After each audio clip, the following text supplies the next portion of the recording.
కరీంనగర్ జిల్లా సమగ్ర సమాచార లేఖకు స్వాగతం.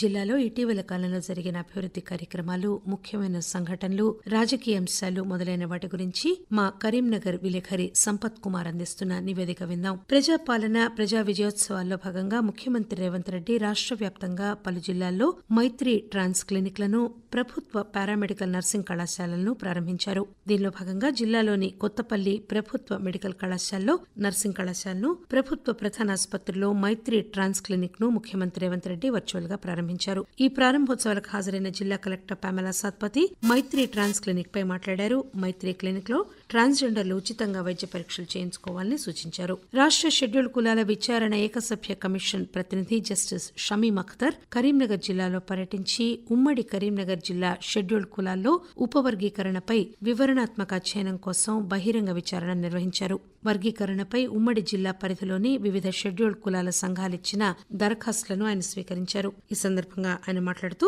వివిధ ఎస్సీ కుల సంఘాల నుంచి 128 వినతులు, అభ్యర్థనలు అందాయని చెప్పారు. కరీంనగర్ కలెక్టరేట్ లో ఆర్ట్స్ అండ్ క్రాఫ్ట్స్ లో శిక్షణ పొందిన కేజీబీవీ విద్యార్థినులు తయారు చేసిన వస్తువులతో క్రిస్మస్ కార్నివాల్ ఏర్పాటు చేశారు. ఈ సందర్భంగా కలెక్టర్ పమేలా సత్పతి కార్నివాల్ సందర్శించి విద్యార్థినులు తయారు చేసిన Christmas tree, Santa Claus decoration house వంటి కళాత్మక అంశాలను పరిశీలించి హర్షం వ్యక్తం చేశారు. కరీంనగర్ పోలీస్ కమిషనరేట్ లో జిల్లాలోని వివిధ శాఖల పోలీసు ఉన్నతాధికారులతో పోలీస్ కమిషనర్ అభిషేక్ మొహంతి నేరాలపై సమీక్ష నిర్వహించారు. ఈ సందర్భంగా పోలీస్ కమిషనర్ మాట్లాడుతూ రాత్రివేళ నిరంతరం గస్తీ చేపట్టాలని, సమస్యాత్మకమైన ప్రాంతాల్లో నిఘా పెట్టాలని, ఫిర్యాదులపై వెంటనే స్పందించాలని ఆదేశించారు.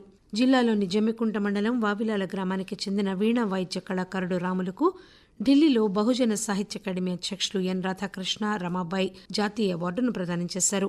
ఢిల్లీ ఆంధ్ర అసోసియేషన్ ఆడిటోరియంలో ఈ కార్యక్రమం నిర్వహించారు. జిల్లాలోని మాతా శిశు ఆరోగ్య కేంద్రంలోని వైద్య ఆరోగ్య బృందం సరికొత్త కార్యక్రమానికి శ్రీకారం చుట్టింది. ఇప్పటి వరకు ప్రైవేట్ హాస్పిటల్స్ లో మాత్రమే లభించిన లాప్రోస్కోపిక్ చికిత్సలు ఇప్పుడు మాతా శిశు ఆరోగ్య కేంద్రాల్లో అమలు చేస్తున్నారు. ఒక మహిళకు లాప్రోస్కోపిక్ పద్ధతి ద్వారా శస్త్రచికిత్స చేసి కడుపులో ఉన్న కణితిని తొలగించారు. జిల్లా వ్యాప్తంగా వానాకాలం వరి ధాన్యం కొనుగోలు ప్రక్రియ చురుగ్గా కొనసాగుతూ చివరి దశకు చేరుకుంది. కొన్ని గ్రామాల్లో ధాన్యం కొనుగోలు కేంద్రాలు ఆలస్యంగా ప్రారంభించినప్పటికీ కేంద్రాలకు వచ్చిన మొత్తం ధాన్యాన్ని ప్రభుత్వం కొనుగోలు చేస్తోంది. జిల్లాలో ఇప్పటి వరకు 1,60,410 మెట్రిక్ టన్నుల దొడ్డు రకం ధాన్యం, 70,473 మెట్రిక్ టన్నుల సన్న రకం ధాన్యాన్ని ప్రభుత్వం కొనుగోలు చేసి సన్న వడ్లకు అదనంగా ₹500 బోనస్ చెల్లిస్తోంది. అంగన్వాడీ కేంద్రం ద్వారా అందించే టీహెచ్ఆర్ బాలామృతం లబ్దిదారులకు సక్రమంగా అందేలాగా పోషణ్ అభియాన్ యాప్ దోహదం చేస్తోంది. 2020 ఏప్రిల్ నుంచి వినియోగంలోకి తెచ్చిన పోషణ్ ట్రాకర్ యాప్ తో లబ్దిదారులకు సకాలంలో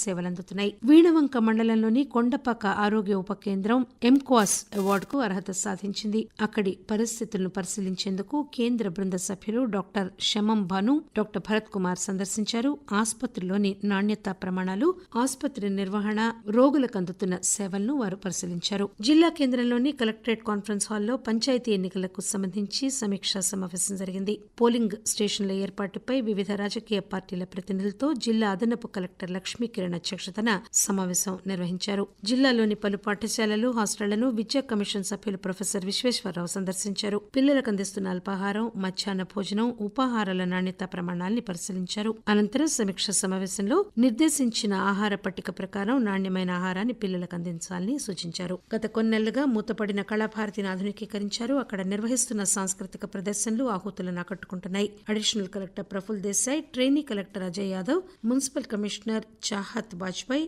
అడిషనల్ కమిషనర్ స్వరూపారాణి, కళాకారులు రొడ్డ యాదగిరి, కృపాదానం, పాఠశాల విద్యార్థులు పాల్గొన్నారు. ప్రజాపాలన, ప్రజా విజయోత్సవాల్లో భాగంగా కరీంనగర్ నగరపాలిక ఆధ్వర్యంలో అర్బన్ డే కార్యక్రమం ఘనంగా నిర్వహించారు. జిల్లా కేంద్రంలోని అంబేద్కర్ స్టేడియం నుంచి భగత్ నగర్ చౌరస్తా మీదుగా సర్కస్ గ్రౌండ్ వరకు సాగిన 2K రన్ కార్యక్రమాన్ని నగరపాలిక కమిషనర్ చాహత్ వాజ్పేయి జెండా ఊపి ప్రారంభించారు. మై భారత్, మేరా యువ భారత్ యువజన సర్వీసులు కేంద్ర క్రీడల మంత్రిత్వ శాఖ ద్వారా నెహ్రూ యువ కేంద్రం కరీంనగర్ ఉమ్మడి జిల్లాకు 2024-25 సంవత్సరానికి గాను 15 బ్లాక్ లెవెల్ స్పోర్ట్స్ నిర్వహించేందుకు అనుమతిచ్చింది. నెహ్రూ యువ కేంద్ర కోఆర్డినేటర్ వెంకట రాంబాబు ఈ విషయం తెలియజేశారు.